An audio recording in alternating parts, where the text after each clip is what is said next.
ఇండ్లు వృద్ధిలోకి రావాలి అని యజమాని కోరుకుంటాడు కాబట్టి ఆ 3 జ్యోతులు తూర్పు ముఖంగా వెలుగుతూ ఉండాలి. 3 ఒత్తులు వెయ్యాలి పూజ చేసినప్పుడు.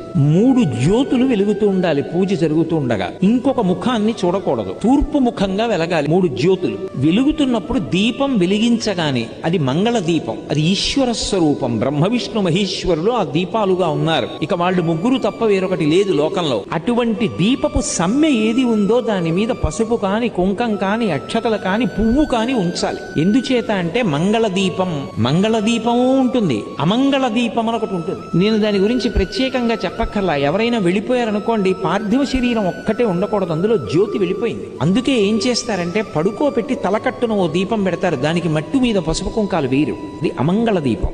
మంగళ దీపం అంటే దీపం వెలిగించగానే కాసిన పువ్వులు వెయ్యాలి, లేదా పసుపు వెయ్యాలి, లేకపోతే కుంకం వెయ్యాలి, లేకపోతే కాసిన అక్షతలు వెయ్యాలి, వేసి నమస్కారం చేయాలి.